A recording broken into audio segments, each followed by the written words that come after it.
လုံးပဲမင်္ဂလာပါမြမဓမ္မဤကိုယ်တိုင်ကိုယ်တိုင်ဖတ်အစီအစဉ်မှာကြာခင်ကြာရောက်မည်ဖြစ်တဲ့ဓမ္မကျမ်းစာလေးကိုကွန်ပျူတာအားဖြင့်နှုတ်ဘတ်တော်ကိုတီတီမီဖတ်ကြပါစို့ဆိုတဲ့ကောင်းစဉ်လေးနဲ့ကျွန်တော်အတူတကွအသက်တာမှာနှုတ်ဘတ်တော်ပေါ်မှာထားတဲ့သဘောထားတွေကိုပြန်လည်ဆင်ခြင်ခံယူတည်ဆောက်ဖို့ရန်အတွက်တိုက်တွန်းအားပေးလို့ခြင်းပဲဖြစ်ပါတယ်ကျွန်တော်အနေနဲ့အခြေပြုကြံ့ကြက်ကလေးကတော့တိမောသေဩဝါဒစာဒုတိယဆောင်အခန်းကြီး3ငယ်16က19ဖြစ်ပါတယ်။ထိုကျမ်းစာရှိသမျှသည်ဘုရားသခင်မှုသွင်းတော်မူသောအားဖြင့်ဖြစ်၍ဘုရားသခင်လူသည်ဆုံးလင်တော်သူကောင်းသောမှုအမျိုးမျိုးတို့ကိုပြုစုခြင်းအလိုငှာပြင်ဆင်တော်သူဖြစ်မည်ကြောင့်ဩဝါဒပေးခြင်းပြစ်ကိုဖော်ပြခြင်းဖြောင့်မတ်စွာပြုပြင်ခြင်းတရားကိုသွန်သင်ခြင်းကျေးဇူးများကိုပြုတတ်၏လို့နှုတ်ကပကျမ်းစာမှာဖော်ပြထားပါတယ်။ပထမတစ်ပိုင်းအနေနဲ့ကတော့နှုတ်ကပကျမ်းစာဟာဘုရားသခင်မှုသွင်းတော်မူသောအားဖြင့်ဖြစ်တယ်လို့ဖော်ပြပါကျမ်းစာရှိသမျှဟာတဘောကဆိုလိုတဲ့အရာကတော့မှုသွင်းတယ်လို့ပြောတဲ့အခါမှာသူ့ရဲ့အဓိပ္ပာယ်ကဘုရားရဲ့စကားစစ်စစ်ဖြစ်တယ်လို့အဓိပ္ပာယ်လည်းတက်ရောက်တယ်လို့ဒီနေ့ကျွန်တော်တို့လူဟာဘုရားနဲ့ဆက်သွယ်နိုင်တဲ့ဒိဋ္ဌံနဲ့မတူတဲ့ခြားသောဖန်ဆင်းကန်တွေနဲ့မတူတဲ့အရာကတော့ဇီဝသက်မှုသွင်းခြင်းအဖြစ်အသက်ရှင်သောတတဝါအဖြစ်အသက်ရှင်တဲ့တတဝါဖြစ်ကနေဘုရားနဲ့ဆက်သွယ်ကယ်တင်ရှင်ခရစ်တော်ကိုယုံကြည်လက်ခံတဲ့ဆက်သွယ်မှုအဖြစ်ထာဝရသက်ကိုရရှိစေပါတယ်။ဒါကြောင့်မို့ဘုရားနဲ့ဘယ်လိုဆက်သွယ်ရမလဲဆိုတဲ့အရာကိုဘုရားစကားကိုနားလည်ဖို့လိုအပ်ပါတယ်။ဒါကြောင့်မို့ဘုရားသခင်ကိုယ်တော်တိုင်မှုသွင်းထားတဲ့သူ့ရဲ့စကားတော်စစ်စစ်ဖြစ်တဲ့ဒီကျမ်းစကားအလုံးကိုဒီနေ့ကျွန်တော်တို့ကတေချာစွာတိတိမိမိဖတ်ရှုဖို့ရန်အတွက်အလွန်လိုအပ်ပါတယ်။ကျွန်တော်တစ်ခါကပေါ့နော်အငယ်တယောက်ကနေပြီးတော့ကျွန်တော်လာပြီးတော့ဝမ်းမြောက်ဝမ်းသာစွာနဲ့ငါပြောပြပါတယ်။သူတက်84နှစ်ရှိပြီ။ကျမ်းစာကို84ကဖတ်ပြီးခွင့်ရတဲ့အတွက်ဘုရားသခင်ယေရှုတော်ရည်အတွက်ချီးမွမ်းပါတယ်လို့သူကဆိုပါတယ်။ကျွန်မလည်းအင်မတန်မှကိုဆင်ခြင်စရာဖြစ်စေခဲ့ပါတယ်။ဒီနေ့ကျမတို့တစ်နှစ်မှတစ်ခါဓမ္မကျမ်းစာကိုဖတ်ပြီးပါရဲ့လား။ဒါလည်းစဉ်းစားစရာရှိတယ်လို့ကျမရဲ့အဖေဘက်ကအဖိုးကလည်းပဲပေါ့နော်။အသက်62နှစ်ရွယ်ရောက်တဲ့အထိသူ့ရဲ့မျက်မှန်ပါဝါထူထူကြီးဖြစ်နေပြီ။ဘာမှမလှုပ်ရှားနိုင်တော့သူလှုပ်ရှားနိုင်တဲ့အရာကမျက်လုံးပဲဖြစ်တယ်ပေါ့နော်။ဒီမျက်လုံးကိုသူကဓမ္မကျမ်းစာကိုတစ်နှစ်ကိုသူလေးကပြီးတယ်ကျမ်းစာပြန်ပွဲတွေဆိုလဲသူအမြဲတမ်းသူစုယူတယ်ဒီအသက်အရွယ်ကြီးရှိနေပြီဒီဓမ္မကျမ်းစာဖတ်ဖို့အတွက်ဒီလောက်တောင်အားထုတ်ရသလားကျွန်မအယမ်းပဲအံ့ဩခဲ့ရပါတယ်အဲ့ဒီခါမှာကျွန်မဖို့ကိုကျွန်မမေးတယ်ပေါ့နော်အဖိုးဘာဖြစ်လို့ဒီလောက်တဲကြီးမဲကြီးကျမ်းစာကိုဖတ်တာလဲပြန်ပွဲမှာစုလို့ခြင်းလားမဟုတ်ဘူးဓမ္မကျမ်းစာဖတ်ရတာတိတ်အရသာရှိတာပဲမြည်ရဲဆိုပြီးတော့ကျွန်မကိုပြောပြတယ်လို့ပဲကျွန်မမိကခန္ဓာချင်းဝိနာခံစားရတဲ့အခါမှာကျွန်မဖိုးကနှုတ်ကပကျမ်းစာထဲမှာဘုရားသခင်ကဘယ်လိုပြောတယ်လဲစီကံသွားရမှာလားဘုရားသခင်ကကိုပေးမှာလားဆိုတာကိုနှုတ်ကတော်အဖြစ်နဲ့ရပြီလားငါချူမလို့ပြောပြပါတယ်နှုတ်ကပကျမ်းစာကိုဖတ်တာနဲ့တကူရှိတယ်နှုတ်ကပကျမ်းစာထဲမှာပေါ့နော်ရောက်ကင်းစေနိုင်တဲ့တကူအရင်မြစ်ကဘုရားပဲဖြစ်တယ်အဲ့တော့နှုတ်ကတော်ကငါချွေးမကိုဘာပြောလဲလို့မေးတဲ့အခါမှာကျွန်မမိကအဲ့ဒီစကားကိုဆင်ခြင်ပြီးတဲ့အခါမှာသူစီကံမသွားဘဲနဲ့ပေါ့နော်ကျန်းစာကိုပဲသူဖတ်ဘဲချိန်မှာခါနာပြောက်တော့မှမသိဘူးလို့ကျွန်မကိုတက်တိခံပါတယ်ဒါကြောင့်မို့တမကျန်းစာဟာဒီနေ့ကျွန်တော်တို့ဆင်ခြင်လိုက်တာနဲ့ပေါ့နော်ဘုရားကကျွန်တော်တို့ကိုဆက်သွယ်ပြီးတော့ကျွန်တော်တို့လုပ်ရမယ့်သူ့ရဲ့အလိုတော်ရှိတဲ့အငန်းတာတွေကိုကျွန်တော်တို့ကနားလည်နိုင်စေသူကိုယ်တိုင်ဒီနေ့ကျွန်တော်တို့အသက်တာကိုအသက်ရှင်ခြင်းရဲ့အရင်းအမြစ်ဖြစ်ဖော်ပြထားခြင်းဖြစ်တဲ့အတွက်ကြောင့်နှုတ်ကပကျမ်းစာကျမတို့ရှင်းပြတတ်မှကျမတို့အနက်ဖွင့်တတ်မှဆိုတာထက်ဘုရားသခင်ဖွင့်ပြမှသာလေဒီဟာကအသက်ဝင်ပြီးတကူးနဲ့ပြည့်စုံစေတယ်ကျမတို့အသက်တာမှာပြုပြင်ပြောင်းလဲခြင်းတွေဖြစ်စေနိုင်ပါတယ်ဒါကြောင့်မို့ခုနကတိမောသေဩဝါဒစာဒုတိယဆောင်ခန်းကြီး3အငယ်16မှာတော့ပထမဦးဆုံးပြောတဲ့အရာကဘုရားသခင်မှုတ်တင်းတော်မူတော့အဖြစ်ဖြစ်တယ်လို့ပြောပြတယ်ဒုတိယကတော့အဲ့ဒီတမန်ကျမ်းစာကိုဖတ်တဲ့သူ19မှာ2ပိုင်းပါပါတယ်ပထမတစ်ပိုင်းကဘုရားသခင်လူသည်ဆုံးလင်တော်သူ ကောင်းသောမှုအမျိုးမျိုးတို့ကိုပြုစုခြင်းအလုံးကပြင်ဆင်သောသူဖြစ်မိကြောင်းအဲ့တော့တမန်ကျမ်းစာရှိသမျှဘုရားသခင်မှုတ်သွင်းတော်မူခြင်းဖြစ်တဲ့ကြောင့်ဘုရားသခင်ရဲ့စကားတော်စစ်စစ်ဖြစ်တဲ့အရာကိုခံယူတဲ့သူဟာဖတ်ရှုတဲ့သူဟာနှလုံးသွင်းဆင်ခြင်တဲ့သူဟာဘုရားရဲ့တန်တော်ကိုတကယ်နားထောင်ပြီးတော့နှုတ်ဘတ်တမန်ကျမ်းစာနဲ့စစ်ဆေးတဲ့သူဟာတကယ်ပဲစုံလင်တဲ့သူကောင်းသောအမှုတွေကိုပြုစုလာနိုင်တဲ့သူကိုယ်တိုင်ပြင်ဆင်တည်တာမကသူတစ်ပါးကိုပြောင်းလဲစေနိုင်တဲ့ပန်းနိုင်ကိုရောက်ရှိစေနိုင်တဲ့ဆိုတဲ့ဖွင့်ဆိုမှုကိုကျွန်တော်တို့တွေ့ရပါတယ်။အဲ့ဒီအပြင်ဘုရားသခင်ရဲ့လူရဲ့ဆက်လက်လုပ်ရမယ့်တာဝန်တွေကဒီနှုတ်ကပတမကျမ်းစာဒီနှစ်ပိုက်ထဲမှာပေါ့နော်အင်တမထူးခြားပြည့်စုံစွာတွေ့ရမှာဖြစ်ပါတယ်။အဲ့တော့ဆုံးမဩဝါဒပေးခြင်းနော်သူတတိယမြောက်ပိုင်းကဒီဩဝါဒပေးခြင်းအပြစ်ကိုဖော်ပြခြင်းဖြောင့်မတ်စွာပြုပြင်ခြင်းတရားကိုတွင်တင်ခြင်းဆိုတဲ့အကြောင်းချက်၄ခုပါပါတယ်အဲ့ဒီထဲမှာသူ့ရဲ့ဆိုလိုတဲ့အဓိပ္ပာယ်ဒီကျေးဇူးတွေကိုကျွန်တော်တို့ကကိုယ်တိုင်ကျွမ်းကျင်လာတယ်မကဘူးနော်ရလက်ကိုယ်တိုင်ရရှိတယ်မကဘူးသူတစ်ပါးကိုလည်းပဲကျေးဇူးပြုလာနိုင်တဲ့အဆင့်ကိုလှုပ်ဆောင်နိုင်မယ်ဆိုတဲ့အဓိပ္ပာယ်ကိုလည်းပဲဖော်ပြထားပါတယ်။ဩဝါဒပေးခြင်းဆိုတဲ့သဘောတရားကတော့ဒီနေ့ကျွန်တော်တို့အသက်တာမှာမှန်ကန်တဲ့ဩဝါဒယုံကြည်ရမယ့်အရာကဘာတွေလဲအပြစ်ကိုဖော်ပြခြင်းလို့ပြောတဲ့အခါမှာအပြစ်မှာမှားတဲ့အမှန်ကိုသိမြင်စေနိုင်တဲ့အရာယုံကြည်ခြင်းမှားယွင်းနေတဲ့အရာမယုံကြည်ရမယ့်အရာကဘယ်အရာယုံရမယ့်အရာကဘယ်အရာကိုကွဲပြားစွာသိနိုင်ဖို့ရန်အတွက်ဒီနေ့ကျွန်တော်တို့အသက်တာမှာအပြစ်ကိုရှင်းလင်းစွာနားလေသိမြင်ဖို့မိမိယုံကြည်ရမယ့်အရာကိုကိုင်ဆွဲဖို့ဒီအရာအတွက်ကျွန်တော်တို့ကိုယ်တိုင်တမန်ကျမ်းစာအဖြစ်ရှင်းလင်းသိတော်မက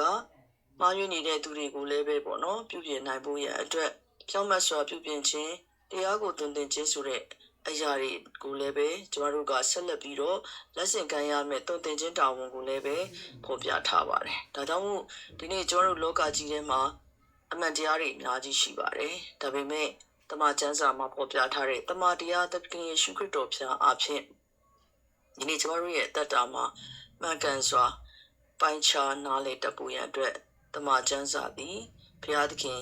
စကားတော်စစ်စစ်ဖြစ်တဲ့ကြောင့်မို့ဒီတမန်တရားကိုပဲဒီနေ့ကျွန်တော်တို့ကိုင်ဆွဲရမှာပဲဖြစ်ပါတယ်။တမန်တရားကိုလွန်၍လူကိုမယုံသေးအဲ့လိုဖော်ပြထားတဲ့အတိုင်းဒီနေ့ကျွန်တော်တို့လောကကြီးထဲမှာမယုံရမယ့်အရာယုံမှားခြင်းဖြစ်အောင်တွင်တင်နေတဲ့အရာတွေလောကကြီးရဲ့အမှန်တရားတွေနဲ့ဒီနေ့ကျွန်တော်တို့ရွေးချယ်မှုမှားယွင်းတဲ့အခြေအနေတွေများစွာကြုံတွေ့ရလျက်ရှိပါတယ်။ဒါကြောင့်မို့ကျွန်တော်တို့ရဲ့အသက်တာမှာဘေးရာကမှန်တယ်လေဆိုတဲ့အရာတလောကလုံးကမှားနေရင်တော့မှတမန်တရားကမှန်တယ်ပြောရင်တမန်ကျမ်းစာအတိုင်းကျွန်တော်တို့ဝန်ခံရမှာဖြစ်ပါတယ်။တမန်ကျမ်းစာကမှားနေတယ်လို့ပြောတယ်လောကကြီးကမှန်နေတယ်လို့ပြောတဲ့အခါမှာလည်းပဲတမန်ကျမ်းစာရဲ့အမှန်တရားကိုကျွန်တော်တို့ကင်ဆွဲပြီးတော့အသက်ရှင်ရမှာဖြစ်ပါတယ်။ဒါကြောင့်မို့ဒီနေ့ကျွန်တော်တို့ရဲ့အသက်တာမှာကျွန်တော်တို့ရှောက်ရတဲ့လမ်းခီးမှာဒီနေ့ကျွန်တော်တို့တကယ်ပဲရှင်းလင်းတဲ့နားလည်မှုရှင်းလင်းတဲ့လမ်းပြမှုရှင်းလင်းတဲ့တုံ့တင်ခြင်းတွေရှင်းလင်းတဲ့ခိုင်မာတဲ့ယုံကြည်စိတ်ချမှုတွေရှိဖို့ရန်အတွက်ဒီနေ့တမန်ကျမ်းစာကိုစားသုံးတဲ့နိလန်းနေမှန်ကန်မှုလိုအပ်ပါတယ်။ခုနကကျွန်မဖိုးပြောလို့ဘုရားတမန်ကျမ်းစာဖတ်တာတိတ်ပြီးအရသာရှိတာပဲ။ဒါကြောင့်တမန်ကျမ်းစာကိုတကယ်ပဲအရသာရှိတယ်လို့ထိထိရောက်ရောက်မှန်ကန်စွာနဲ့စားသုံးတတ်ဖို့ကျွန်တော်ဖတ်ရှုတတ်ဖို့အင်တာမအရေးကြီးပါတယ်အခြေခံအားဖြင့်ပထမတစ်ချက်ကတော့ပြောတဲ့ကြားဘူးနာဝတွေနဲ့ဒီနေ့ကျမတို့တမန်ကျမ်းစာကိုခံယူလိုက်တာထက်ဗိဓိမျိုးသားတွေလိုတေးသေးချာချာဖတ်ရှုစစ်ဖတ်ရှုလေ့လာတဲ့အတ္တတာဖြစ်ဖို့နံပါတ်1 observation ဆိုတဲ့တေးချာစွာဖတ်ရှုလေ့လာခြင်းအဆင့်1လိုအပ်ပါတယ်ဒုတိယကတော့ဖတ်ယုံမဲ့မဟုတ်ပါဘူးတကယ်ပဲဘုရားသခင်ကတန်ရှင်တော်ဝိညာဉ်တော်ဖျားအားဖြင့်နားလည်နိုင်စေဖို့ရန်အတွက်အဓိပ္ပာယ်ပြန်ဆိုဆင်ခြင်လေ့လာခြင်း interpretation ဆိုတဲ့တန်ရှင်တော်ဝိညာဉ်တော်ရဲ့ဖွင့်ပြခြင်းကိုလည်းပဲကျွန်တော်ခံယူရမှာဖြစ်ပါတယ်ကျွန်တော်စာဖတ်ယုံတာဆိုလို့ရှိရင်နှုတ်ကပတ်တမန်ကျမ်းစာကို logo ဆိုတဲ့အနေထားနဲ့ခံယူပြီးတော့တကယ်ပဲအနက်အဓိပ္ပာယ်ပြန်ဆိုပြီးနားလည်လာနိုင်တယ်ဆိုလို့ရှိရင်တော့ read ဘာသာလို့ rima လို့ခေါ်ပါတယ်ဒီလိုမျိုးကျွန်တော်တို့နှုတ်ကပတ်တမန်ကျမ်းစာကိုစာဖတ်ယုံတတ်လောက်မဟုတ်ဘဲနဲ့အသက်တာထဲမှာအသက်ဖြစ်တဲ့အထိတက်တာထဲမှာစင်ကျင်နားလည်ပြီးကျင့်သုံးတဲ့အထိနားလည်နိုင်တဲ့ရ အခြေအနေအထိတန်ရှင်သောဝိညာဉ်တော်ရဲ့ဖွင့်ပြခြင်းကိုကျွန်တော်တို့စောင့်ဆိုင်လေ့လာဖတ်ရှုတတ်ဖို့ဒုတိယအဆင့်အနေနဲ့လိုအပ်ပါတယ်တတိယအဆင့်အနေနဲ့ကတော့ကျွန်တော်တို့ပုံမှန်လည်းဖတ်ပါပြီအတိတ်ပဲလည်းနားလည်နိုင်ပါပြီအသက်တာထဲမှာလက်တွေ့ကျင့်သုံးမှုမရှိလို့ရှိရင်တော့ဒီဟာကတရားကိုနာယုံမြတာပြုတော့အဆင့်လောက်ပဲရှိတဲ့အတွက်ကြောင့်မို့ဓမ္မကျမ်းစာကိုမကန်ထိရောက်စွာစားတော့တက်ရှင်နေတယ်လို့ကျွန်တော်တို့သတ်မှတ်လို့မရနိုင်ပါဘူးဒါကြောင့်မို့လက်တွေ့ဘဝကျင့်သုံးခံယူခြင်းထဲမှာကျွန်တော်တို့နောက်ထပ်စင်ကြယ်စဉ်းစားရမယ့်အရာကအဲ့ဒီထဲထဲမှာအဆင့်၄ဆင့်ထပ်ပါပါတယ်လက်တွေ့ခံယူကျင့်သုံးတဲ့အခါမှာကိုယ့်ရဲ့တက်တာအတွက်အကျိုးပြုခြင်းတကယ်ထိရောက်မှုဖြစ်စေဖို့ရန်အတွက်ကျွန်တော်တက်တာမှာဒီနှုတ်ဘတ်တော်အမိန့်ပါဝင်တဲ့အတိုင်းနံပါတ်1နာခံရမှာဖြစ်ပါတယ်နံပါတ်2အနေနဲ့ကျွန်တော်တက်တာမှာမနာခံမဲ့လွဲချော်တဲ့အဖြစ်များရှိခဲ့တဲ့အခါမှာလည်းပဲဝန်ချတောင်းပန်ခြင်းဒုတိယအဆင့်ကျွန်တော်တက်တာကိုပြုပြင်ဖို့လိုအပ်ပါတယ်နံပါတ်3ကတော့ကျွန်တော်ဒီအရာကိုလုပ်ရမယ်ဆိုတာပြုပြင်ရမယ်ဆိုတာသိပေမဲ့ကျွန်တော်စိတ်သဘောထားတွေမပြောင်းလဲနိုင်တဲ့အခါမှာဒီအသက်တာတွေမပြင်နိုင်ပါဘူးဒါကြောင့်မို့တတိယအနေနဲ့ကျွန်တော်စိတ်နှလုံးတကယ်ပဲဆုံးဖြတ်ချက်ပြည်ပြင်တဲ့ပြုပြင်ပြောင်းလဲမှုကိုလိုချင်တဲ့အနံ့ချင်းသက်တာဒီနှုတ်ဝက်သမာကျမ်းစာရဲ့ခွန်အားကရရှိနေဖို့လိုအပ်ပါတယ်သုဒ္ဓဆင်နေနဲ့တော့ကျွန်တော်သက်တာမှာတကယ်ပဲဘာတွေဆက်ပြီးတော့လိုက်လျှောက်ဖို့ရန်အတွက်တရှင်တော်ဝိညာဉ်တော်ဘုရားကကျွန်တော်သက်တာထဲမှာညွှန်ပြနေလဲဆိုတဲ့အရာကိုနာခံလိုက်လျှောက်ဖို့ဖြစ်ပါတယ်ဒါကြောင့်မို့ဒီနေ့သမာကျမ်းစာကပေါ်ပြထားတာကတော့ကျွန်တော်သက်တာမှာခဏစားသုံးရတယ်လို့ဝိညာဉ်ခန္ဓာနဲ့သက်ဆိုင်ပြီးတော့စားသုံးမိဝဲဖို့ရန်အတွက်နှုတ်ဘတ်သမာကျမ်းစာဟာကျွန်တော်တို့အတွက်ဘုရားရှင်ပြင်ဆင်ပေးတဲ့ကောင်းကင်ကအသက်မုတ်ဖြစ်ပါတယ်။ကောင်းကင်ကအသက်မုတ်ဖြစ်တဲ့သခင်ယေရှုခရစ်တော်ဘုရားကိုယ်တော်တိုင်ရှင်ရန်ပြုံခန်းကြီး6အငယ်51ကနေ52ကိုကျွန်တော်တို့ကြည့်မယ်ဆိုလို့ရှိရင်ဒီမုံကိုစားတော်သူမည်ဒီကအစင်မပြတ်အသက်ရှင်လိမ့်မည်။ငါပေးတော်မုံငါလောကီသားတို့၏အသက်ဖို့လုံငါစွန့်တော်ငါ၏အသားပေသည်ဟုမိန့်တော်မူ၏။ငါ၏သားကိုစား၍ငါ၏အသွေးကိုတောက်တော်သူသည်သာဝရတက်ကိုရ၏ထိုသူသည်နောက်ဆုံးသောနေ့၌ငါထမြောက်စေမည်ငါ၏အသားအသွေးကိုတောက်စားတော်သူသည်ငါ၌တည်ထိုသူ၌လည်းငါတည်အသက်ရှင်တော်မူသောခမည်းတော်သည်ငါကိုဆင်လွတ်တော်မူ၍ငါသည်ခမည်းတော်အားဖြင့်အသက်ရှင်သည်နည်းတူငါကိုစားတော်သူသည်ငါအားဖြင့်အသက်ရှင်လိမ့်မည်သခင်ယေရှုကလက်ခီတမန်တရားအသက်ဖြစ်ပါတယ်သူကိုအမိပြုမှသာလျှင်ခမည်းတော်ထံကိုရောက်မယ်လို့ရှင်အခရစ်ခန်းကြီး14ငယ်6မှာပေါ်ပြထားသလိုပဲဒီနေ့ကျွန်တော်ရဲ့အသက်တာမှာနှုတ်ကပတ်တော်ဒီဟုသောသခင်ယေရှုခရစ်တော်ပြနာခံလိုက်လျှောက်ခြင်းပုံသက်သည့်အားလုံးနဲ့တကွဘုရားသခင်ရဲ့ချစ်ချင်းမြတ်တာတော်တန်ရှင်သောဝိညာဉ်တော်ညွှန်ကြားချက်အားလုံးကိုတမန်ကျမ်းစာထဲမှာဒီနေ့ကျွန်တော်တို့ကိုညွှန်ပြထားတဲ့လမ်းခီးလည်းဖြစ်တယ်လို့စစ်မှန်တဲ့တမန်တရားလည်းဖြစ်ပါတယ်ဘုရားတို့ထာဝရတက်ကိုလည်းပေးစွမ်းတဲ့ဘုရားသခင်ကိုယ်တိုင်ကြွေးတဲ့မုံဖြစ်တဲ့အတွက်ကြောင့်မို့ဒီနေ့နှုတ်ဘတ်တော်ကိုစားသုံးတဲ့သူတွေဟာတကယ်ပဲနှုတ်ဘတ်တော်ကိုစားပြီးတော့အရသာရှိလိုက်တာအရသာရှိတဲ့စားသုံးခြင်းကိုဒါကျမတို့ကစင်မပြတ်ညီဝဲစားသုံးပြီးဒီပုံအားတွေနဲ့ဒီနေ့ဝိညာဉ်ခန္ဓာရှင်သန်ခြင်းလို့တပါးသူတွေကိုလည်းပဲဓမ္မကျမ်းစာတွေကဓမ္မအရသာရှိတဲ့အရာတွေကိုဝေမျှလက်ဆင့်ကမ်းတည်င်းကောင်ပေးတဲ့သူတွေဖြစ်ဒီနေ့နှုတ်ဘတ်ဓမ္မကျမ်းစာကိုတီရောက်ဖတ်ရှုဆင်ခြင်ခြင်းအပြင်ဒီအသက်တာမှာအသက်ရှင်ဖို့ရန်အတွက်နှုတ်ဘတ်တော်အပြင်ပေါ်ပြလိုခြင်းပဲဖြစ်ပါတယ်ကျမတို့လောကမှာလူသုံးစားရှိပါတယ်ပထမတစ်မျိုးကတော့နှုတ်ဘတ်တော်ကိုသူတို့အတွက်စာတစ်ခုလောက်အရေးမပါဘူးအခွင့်အာဏာမရှိဘူးလို့ထင်တဲ့မယုံကြည်သူရဲ့ဖတ်ရှုလေ့လာခြင်းတစ်မျိုးရှိပါတယ်ဒုတိယကတော့သင်ရုပ်ရှာတွေဖွင့်ပြမှနားမလည်ဘူးဆိုပြီးတော့နားလေတဲ့လောက်လေးပဲဖတ်တဲ့အသက်တာလည်းမဟုတ်ပါဘူးတတိယမြောက်ကတော့နှုတ်ကပတ်တော်ကိုကိုယ်တိုင်သိရှိ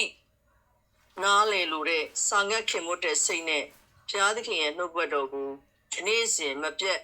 စားသုံးဆင်ခြင်းအသက်တာမှာခွန်အားဖြင့်တိဆောက်ရှင်တန်ပြီးဝေမျှတဲ့အသက်တာဖြင့်ထိရောက်သောအသက်ရှင်မှုမျိုးနဲ့ဘုရားသခင်ထံမှာဖျားပေးတဲ့နှုတ်ကပတ်တော်ကိုဖတ်ရှုဆင်ခြင်းနဲ့ဘုရားသခင်နိုင်ငံတော်ကိုတည်ထောင်နိုင်သောထိရောက်စားသုံးသောတတ္တာပြီးဖြင့်အသက်ရှင်ကြပါစို့လို့နှုတ်ကပတ်တော်အားဖြင့် ခွန်အားပေးလို့ခြင်းပဲဖြစ်ပါတယ်အားလုံးပေါ်မှာဘုရားသခင်ကောင်းချီးပေးပါစေကျမကတော့ MICD ကဆရာမတော်ထလင်းရင်ဖြစ်ပါတယ်ကလောင်နာမည်ကတော့တင်ထပ်ပုံမှာဘုရားသခင်ကောင်းချီးပေးပါစေ